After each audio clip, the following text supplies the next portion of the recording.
नमस्कार विद्यार्थी मित्रांनो, आजच्या आपल्या तासिकेमध्ये आपणा सर्वांचं स्वागत. आज आपण अभ्यासणार आहोत बायो जिओ केमिकल सायकल, जैव भू रासायनिक चक्र. बायो म्हणजे जैव म्हणजे सर्व सजीव, भू जिओ म्हणजे भू आणि केमिकल सायकल म्हणजे रासायनिक चक्र, जैव भू रासायनिक चक्र. Bio Jio chemical cycle. विद्यार्थी मित्रमैत्रिणींनो, मागील तासिकेत आपण अभ्यासलं की परिसंस्थेतील ऊर्जेचा प्रवाह हा एकेरी असतो. The energy flow in an ecosystem is one way. पण असं जरी असलं तरी देखील पोषक द्रव्यांचा प्रवाह मात्र हा चक्रीय स्वरूपाचाच असतो. The flow of nutrient is always cyclical.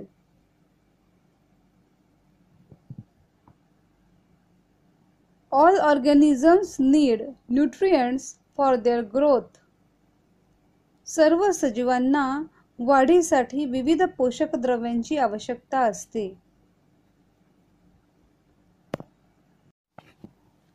Please observe the picture in front of you on the screen. तुमच्या समोर स्क्रीनवर असलेल्या चित्राचं काळजीपूर्वक निरीक्षण करा.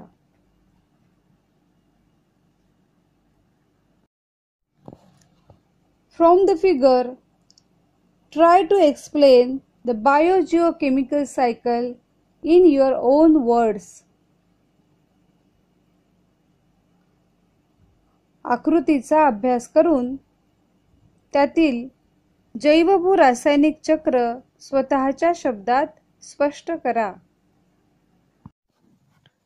From figure we can say that nutrients necessary for the growth of organisms are continuously transferred from abiotic to biotic factors and biotic to abiotic factors within an ecosystem.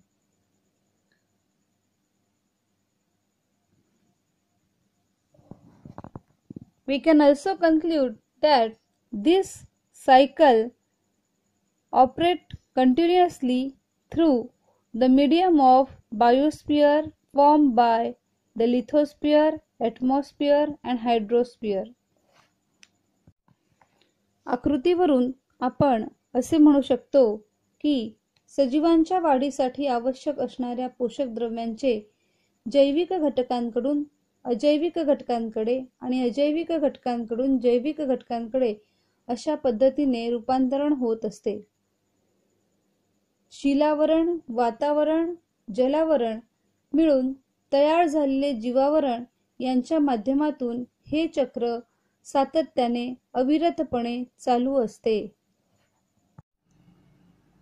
From this we can define biogeochemical cycle as the cyclical flow of nutrients within an ecosystem is called the biogeochemical cycle.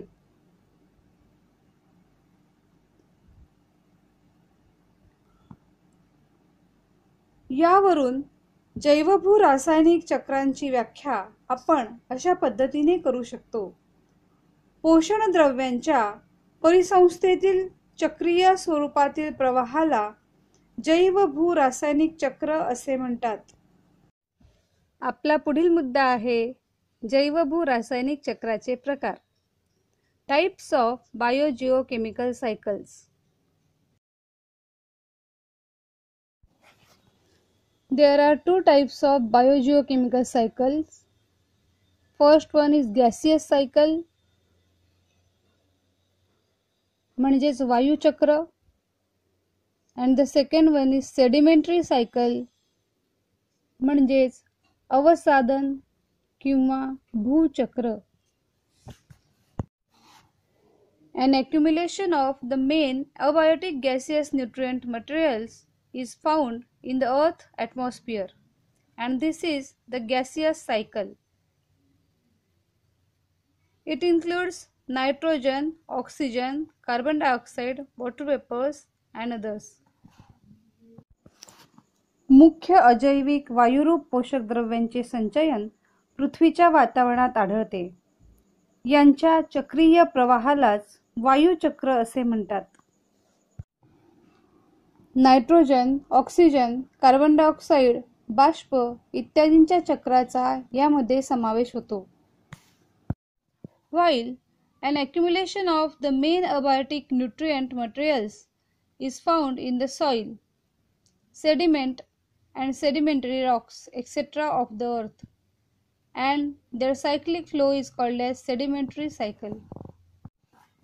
Sedimentary cycle includes soil components like iron, calcium, phosphorus, and others.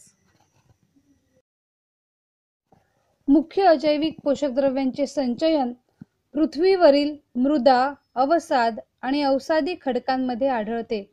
यांच्या चक्रीय प्रवाहालाच अवसादन चक्र किंवा भूचक्र असे म्हणतात. लोह, calcium, phosphorus, जमिनीतील इतर घटकांचा समावेश यामध्ये केला जातो. अवसादन चक्रापेक्षा वायुचक्र वेगाने घडते. The gaseous cycle is speedier than the sedimentation cycle. उदाहरणार्थ, एखाद्या भागात कार्बन डायऑक्साईड जमा झाला असेल तर वाऱ्याबरोबर त्याचे लगेच विसरण होते किंवा वनस्पतींकडून त्याचे शोषण केले जाते. Question may be asked to write, give scientific reason.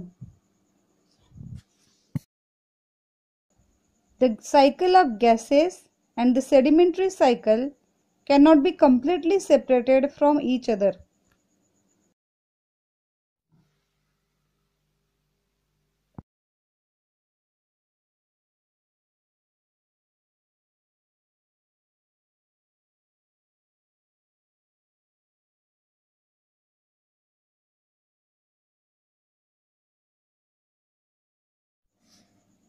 Nitrogen is present in the form of a gas in the atmosphere, and it is also present in the form of compounds like nitrogen oxide in the soil and sediments. Similarly, carbon occurs in abiotic form mainly in coal, granite, diamond, limestone, in the earth crust, and in the form of carbon dioxide gas in the atmosphere. And so, it is said that the cycle of gases and the sedimentary cycle cannot be completely separated from each other. Nitrogen वायुरूपात वातावरणात आढळतो, तर nitrogen oxide या संयुग रूपात भूमीमध्ये व अवसादामध्ये आढळतो. त्याप्रमाणेच कार्बन अजैविक स्वरूपात मुख्यतः भूकवचातील दगडी कोळसा, ग्रॅनाइट, हिरा व चुनखडकामध्ये आढळतो. तर वातावरणात कार्बन डायऑक्साईड या वायुरूपामध्ये आढळतो. आणि म्हणूनच वायुचक्र व अवसादन चक्र ही दोन्ही चक्रे एकमेकांपासून पूर्णपणे वेगळी करता येत नाहीत. ही चक्रे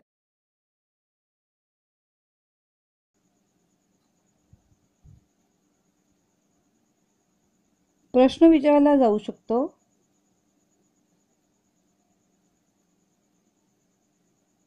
जैवभू रासायनिक चक्रातील विविध घटकांच्या अभ्यासावर आता विशेष भर का दिला जातो? हवामानातील बदलामुळे तसंच काही मानवी क्रियांमुळे नायट्रोजन चक्र, ऑक्सिजन चक्र, कार्बन चक्र, जलचक्र इत्यादी सारख्या असंख्य वेगवेगळ्या चक्रांची गती, त्यांची तीव्रता तसंच त्यांचं परिसंस्थेतील संतुलन यावर अत्यंत गंभीर परिणाम होत असतात. आणि म्हणूनच या चक्रातील घटक टिकून राहिले पाहिजेत किंवा त्यामध्ये किती बदल झालेला आहे, ते घटक किती प्रमाणात संतुलित आहेत, हे सर्व अभ्यासण्यासाठी म्हणून सध्याच्या काळामध्ये या जैवभू-रासायनिक चक्रातील विविध घटकांच्या अभ्यासावर जास्त विशेष भर दिला जातो. Question may be asked that why various aspects of biogeochemical cycles are extensively studied nowadays. Climatic changes and human activities seriously affect the speed, intensity, and equilibrium of biogeochemical cycles like nitrogen cycle, oxygen cycle, carbon cycle, water cycle, etc. So, to measure their intensity and the equilibrium of the content of these in the ecosystem, or to measure their speed, it becomes important to study various aspects of these cycles extensively. विद्यार्थी मित्रांनो, आता वेळ आहे स्वाध्यायाची. यापूर्वी व्हिडिओमध्ये येऊन गेलेले प्रश्न योग्य त्या ठिकाणी व्हिडिओ पॉज करून त्यांची उत्तरं आपल्या वहीमध्ये लिहून घ्यायची आहेत. तसंच स्वाध्यायातील प्रश्नांची उत्तरं पाठ्यपुस्तकातील पाठ्यांश वाचल्यानंतर आपल्या वर्गपाठाच्या वहीमध्ये लिहून काढायची आहेत.